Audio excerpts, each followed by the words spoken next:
Salut, toi qui me regardes, j'espère que tu vas bien. Bienvenue sur ma chaîne Bouillon de saveurs. Aujourd'hui, je te propose une recette de beignets. Les beignets africains, on appelle communément chez nous les beignets farine. D'ailleurs, j'ai déjà cette recette sur ma chaîne, mais aujourd'hui, je vais la refaire. Je vais la faire un peu de manière différente parce que je vais utiliser la levure fraîche. Dans la dernière vidéo, beaucoup de personnes étaient curieux de savoir comment est-ce que je fais avec la levure fraîche. Donc, je vous laisse avec des ingrédients. Donc, j'aurai besoin de farine, d'eau tiède, une cuillère à café de sel, environ 3 sachets de sucre vanillé, un sachet de levure sèche et du sucre. Moi, j'ai pris du sucre roux, mais vous pouvez prendre du sucre blanc, c'est l'idéal du moins. Au niveau esthétique, on a l'habitude d'utiliser le sucre blanc. Donc, je commence par verser mon eau dans un saladier et je vais y ajouter ma farine, autant pour moi, ma levure, autant pour moi. Et je vais la laisser s'hydrater quelques minutes. Et je vais tourner. Ensuite, je vais ajouter le sucre et je vais remuer par la suite pour rendre le mélange homogène. Ensuite, je vais ajouter le sucre vanillé.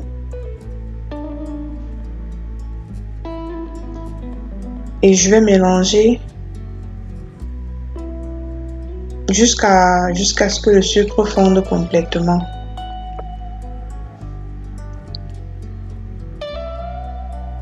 Ensuite, je vais ajouter la farine. J'ajoute la farine au fur et à mesure, les amis, parce que si je verse tout d'un coup, j'aurai trop de grumeaux dans ma pâte et c'est pas ce qu'on recherche. Donc, je vais verser au fur et à mesure, en 3 ou 4, 5 fois, ça dépend de vous. Donc, au fur et à mesure, j'ajoute ma farine. Ensuite, je mets le sel. Évitez de mettre le sel en contact direct avec. Parce que le sel risque de tuer votre levure et votre pâte ne va pas gonfler. Donc, je vais tourner ma pâte énergiquement en essayant d'éliminer le plus possible les grumeaux qui pourraient se trouver à l'intérieur. Je rappelle également que vous pouvez faire cette recette avec un batteur électrique. Ça fait très bien l'affaire. Donc, comme vous voyez, je continue d'ajouter ma farine. À la fin, je vais vous montrer la texture que vous devez rechercher plus ou moins pour avoir des beignets mous, des beignets assez moelleux, pas des beignets durs, très durs. Je vais vous montrer la texture qu'il faut obtenir.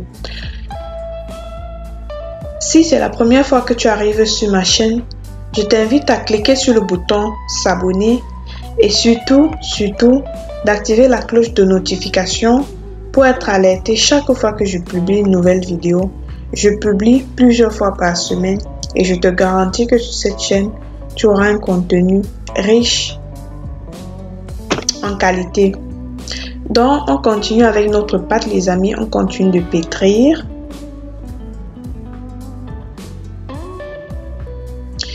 Et on va taper la pâte, on va la battre, on va la pétrir. L'idéal serait de pétrir 5 minutes, plus ou moins. Pourquoi pétrir longtemps? Parce que quand vous pétrissez votre pâte longtemps, quand vos beignets refroidissent, ils ne s'endurcissent pas.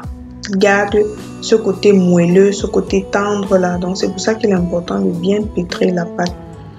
Donc les amis, plus ou moins, voici la texture qu'on doit rechercher. De toutes les façons, vous aurez les ingrédients et les quantités en barre d'informations. Donc, prenez la peine d'aller regarder la barre d'informations et pour voir les différents ingrédients. Donc, après, je vais laisser reposer ma pâte pendant environ 2 à 3 heures de temps parce que c'est la levure sèche, donc ça prend plus de temps à lever. Donc après quelques heures, voici ma pâte qui a levé. Je vais maintenant passer à la friture. J'ai déjà mis mon huile au feu et je vais tout simplement ajouter mes beignets. Donc vous voyez, mon huile n'est pas très chaude. Elle n'est non plus froide. Donc elle est au milieu. Vous voyez, je mets le beignet et je mets la pâte et elle remonte directement. Donc après avoir mis la pâte, elle remonte. Je vais tourner de temps en temps pour que le beignet cuise de tous les côtés. Et je n'hésite pas à tourner à l'aide d'une spatule ou d'une louche ou bref, ce que vous avez, une fourchette même. Donc je tourne, il faut rester à côté parce que ça cuit assez rapidement. J'ai en moyenne 3 minutes pour que ce soit 3 minutes, ça dépend. Après, ça dépend de la quantité que vous avez dans votre casserole. Bref, je vous invite à rester près du feu. Dès que les beignets sont dorés, qu'elles obtiennent une couleur dorée, une belle couleur là, vous retirez du feu et vous servez. Nos beignets sont prêts, ils se mangent chaud. Donc voici les résultats les amis de nos beignets. Ils sont bons, ils sont savoureux et ils font la joie de nos papilles. C'est l'idéal pour les goûter, même pour le petit déjeuner. La vidéo tire à sa fin. Si tu as aimé, n'hésite pas à me laisser un pouce en l'air et je t'invite à me dire en commentaire ce que tu en as pensé. Si c'est la première fois que tu arrives sur ma chaîne, n'hésite pas à t'abonner. Moi, je te dis à une prochaine vidéo. Ciao!